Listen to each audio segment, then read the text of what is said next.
The king seemed nervous. Without some help from us, there soon might not be an England to be king of. Good luck. They didn't want me as their king. I didn't know they voted for that in England.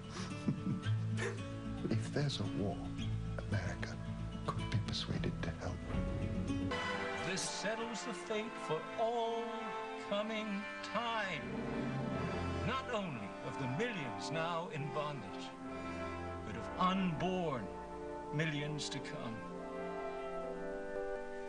Shall we stop this bleeding? It was great. Oh, have you seen those movies? I've only seen Lincoln, but boy, it was great. And those are scenes from two films that are currently in the theaters, each based on the lives of very well-known U.S. presidents, Abraham Lincoln and Franklin D. Roosevelt.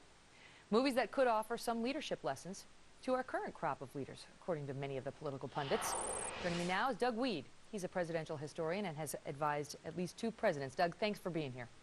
Thanks for having me, Megan. So there's an interesting piece posted on National Review Online today that talks about, those 2 films and what incredible leaders both of those presidents were. Very different in their style and their politics, but incredible leaders and how they got us through 2 of the darkest periods in American history.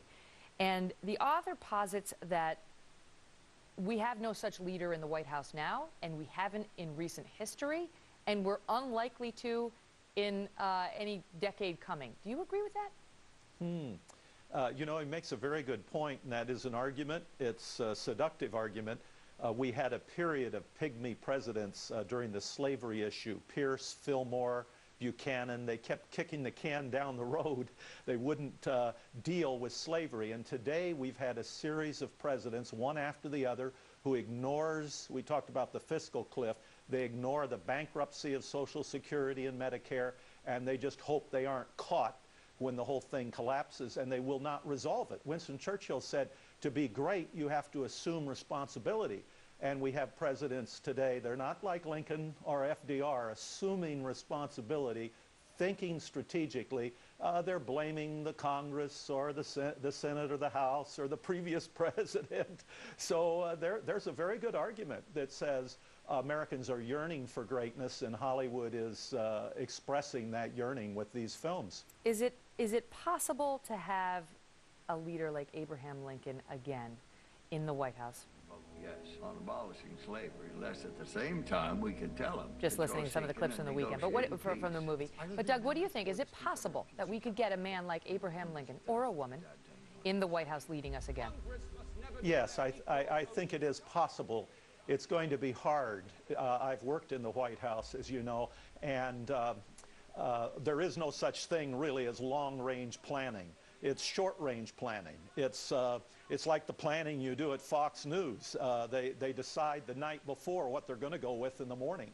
It reacts to demographics, to numbers, to polls. You had with Abraham Lincoln, the slavery issue was upon them, the Union issue was upon them, a war was upon them.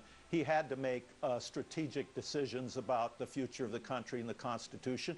And FDR was allowed to because of the Great Depression. He had a power that some presidents don't have.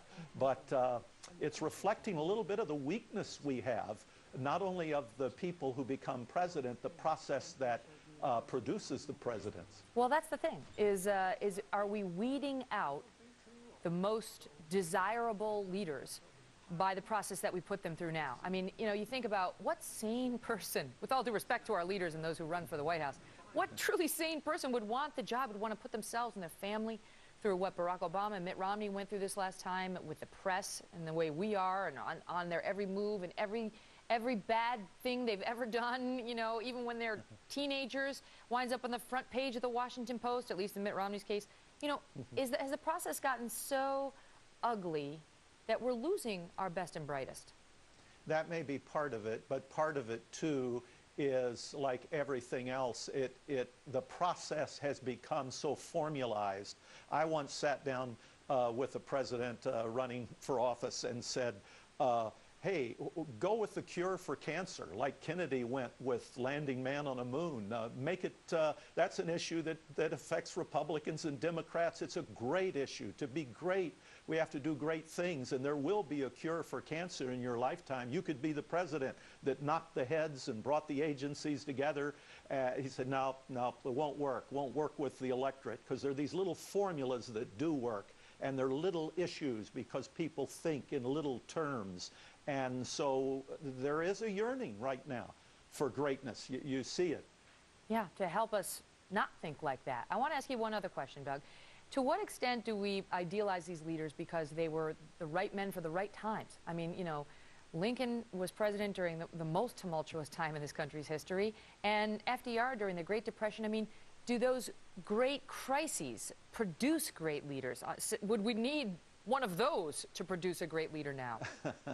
Well, that may be part of it. And also, the greatness of these former leaders reveals a lot about us. We want them to be heroes. So we make them heroes. We force it. The opening of the Spielberg movie has these soldiers, an African American and a white soldier. It's a real anomaly, sitting with Lincoln, quoting back to him the Gettysburg Address. I promise you that never happened. But it was a good scene. Even Lincoln couldn't quote the Gettysburg Address. It was a good scene. Doug, thank you so much for being here. Thank you, Megan. All right, see you soon. Coming up, we'll show you this.